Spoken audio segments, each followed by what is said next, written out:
So I've been wanting to talk about this for a while, and I just never thought about actually doing so until today. In the sea of the types of people who do this type of Gen Z commentary type of talk, we have today's subject, Alex Way. Hopefully I'm pronouncing that correctly. A couple of months ago, he uploaded this video where he expressed his opinions on the matter when it came to his vote in the recent presidential election. And I hate to break it to you, but I think some of his points are kinda retarded.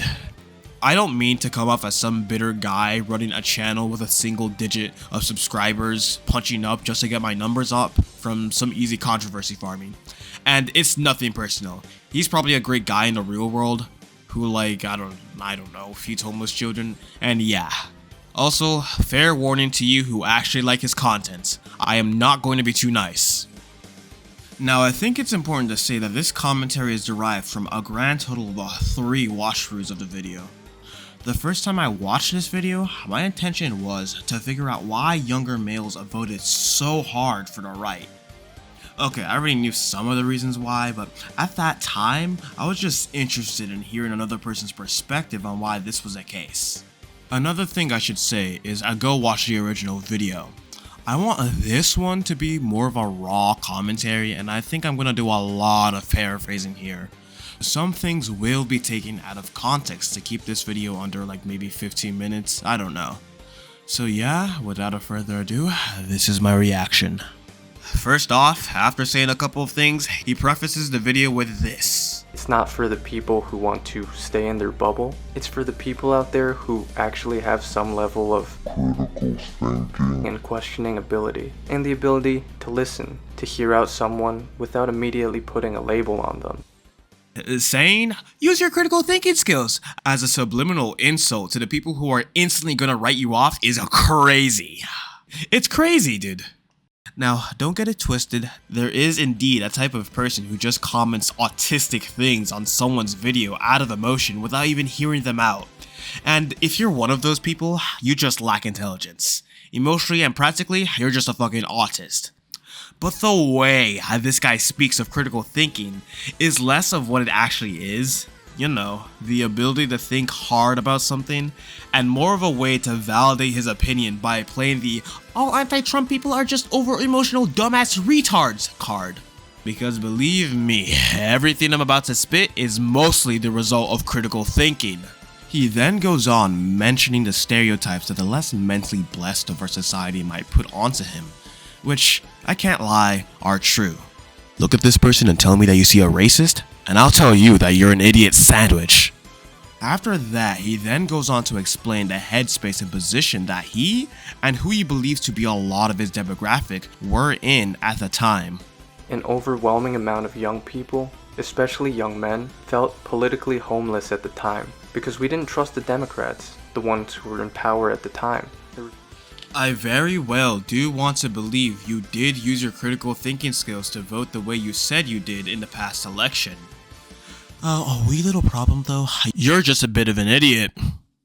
If you were to objectively think long and hard about who would make the better candidate between the two shit cans we had as options last election, even when you're coming at it from a voting for the lesser of two evils approach, then there's an answer that is considerably better than the other.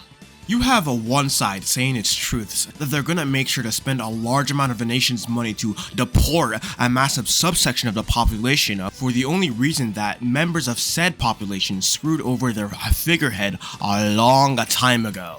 Alongside that, this is the same side that promised tariffs to people who didn't know what they are, tax cuts to not the everyday person, but to the uber wealthy of society, and a whole playbook of policy that was just basically against the regular everyday person. And then, to add on top of that, when you have Nobel Prize winner economists saying that one candidate's economic plan is slightly better for the country than the other, and you still decide to vote for this other I am talking about, then it's a bit hard to believe that you're basing your vote entirely on the facts and what you make of it. And sure, a part of it can be argued to be a situation of, well, how am I supposed to know that? Because confirmation bias exists. But if you were to have your vote based entirely off of critical thinking, you would be willing to challenge the preconceived beliefs that you held through facts and reasoning from not just a set of sources that favor either side, but from a wide variety of sources including partisan and non-partisan ones. And I'm fully aware that I'm employing a thought process that presumes one candidate as the only right choice because now we have the benefit of hindsight. But even back then, if you looked hard enough with a non-biased eye, you'd see evidence of all that I just said.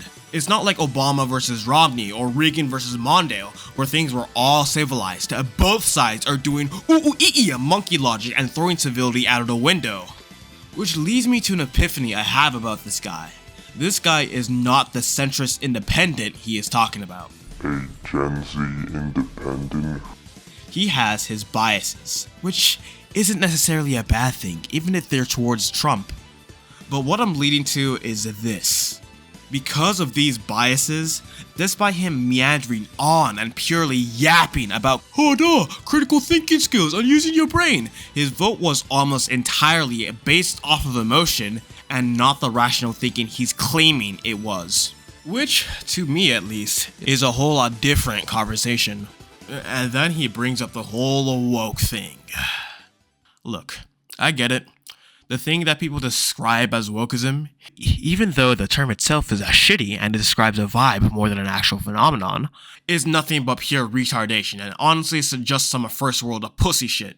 The whole super careful performative progressivism that erupted on the left side of the political sphere in like 2020 and 2021 was nothing but a massive LARP. But I think this still needs to be said. In the campaign marketing that the Democratic Party was pushing for between Biden's dropout and Super Tuesday, you'd be retarded not to call it woke pandering. But when you go off of the policy she promised, Kamala Harris is not that damn woke. At least when you compare her to certain other figures from the present and the past. People are just antagonizing her because she happens to be a woman and we live in the United States. Compared to even British conservatives who think universal healthcare is a human right, which is a woke or a communist idea to certain right-wing retards here in the States, or even older US presidents like Franklin D. Roosevelt, she is not that far left. Everything prior to the election was just turning more right-wing because of fatigue of actual woke shit going on and people disliking Sir Sleep-a-Lot at the time. A decent third of his video explaining his disillusionment with politics is dedicated to the whole Epstein Files thing, which I'm not going to go into, mostly because it has very little to do with the thought process behind people choosing the fat orange retard. I'm not here to talk about the morality of Trump because that's a topic rooted in subjectivity, and my focus here is on the objective. But again, another example of what I've been saying. This is a man with a history of dishonesty that you voted for just because he decided to appear on a Joe Rogan podcast. There is more than 50 years of a backlog of how he conducted himself, so you can't be mad when he's dishonest to you, assuming that you made your vote entirely out of, as our lovely Alex puts it, critical thinking.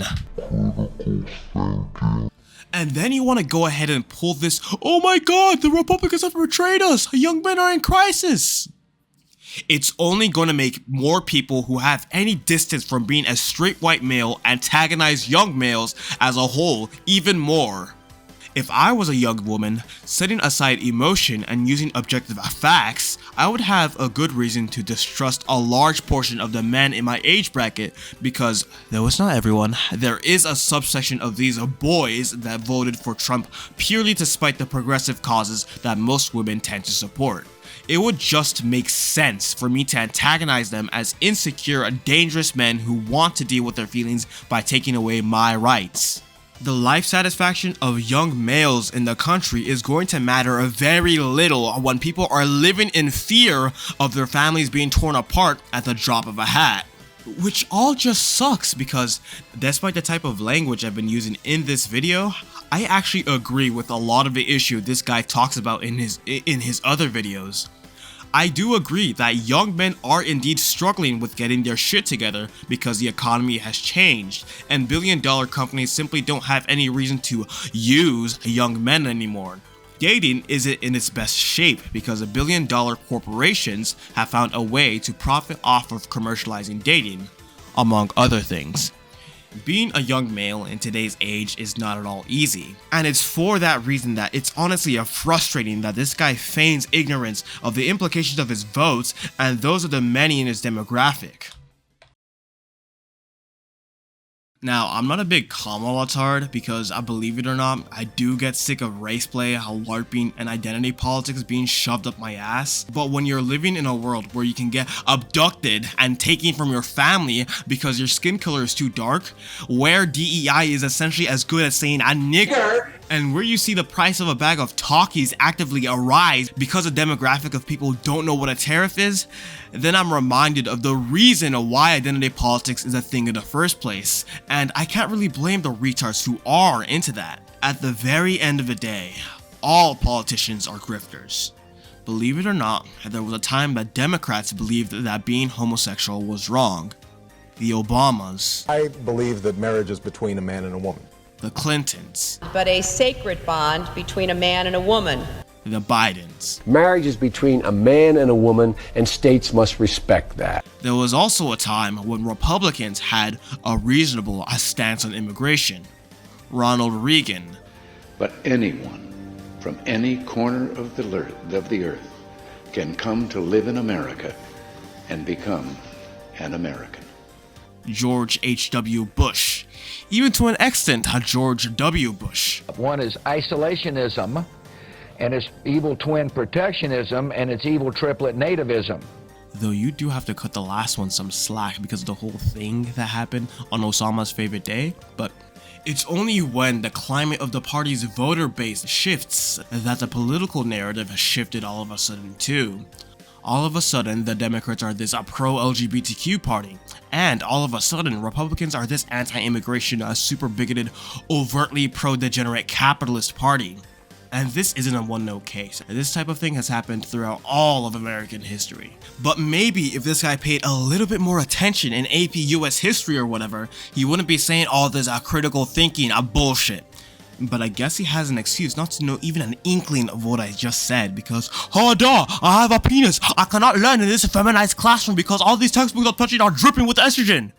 Men as a whole, when faced with the ever-changing world, are struggling to adapt. Yes, but it shouldn't be a surprise that a lot of people are going to disregard and even antagonize them, especially if they're white, when they think it'd be right to hold them partially responsible for the crap of a situation this nation finds itself in. It's only to an extent that anybody can antagonize an entire demographic in good faith, because even as I'm criticizing our lovely Alex here, there is just one important realization that I have to make. This is an individual person, just like you and me. At the very end of the day, this is a video where a young man does some introspection on the political choices he made a couple of months ago, realizes that he made a mistake, and disavows said choice. As much as the emotion that I forced into my otherwise monotone voice wants to suggest otherwise, I have no choice but to respect him for that.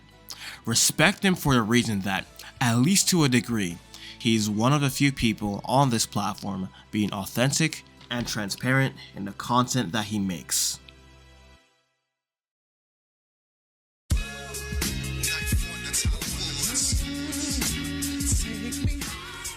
So you've made it to the end of another video, and for that, I just want to say I appreciate you.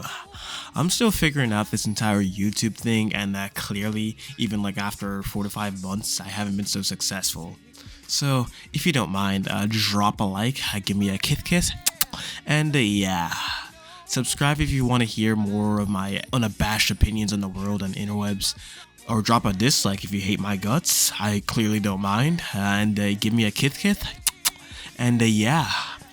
Subscribe if you want to hear more of my unabashed opinions on the worlds and the interwebs, and I'm out of here, deuces.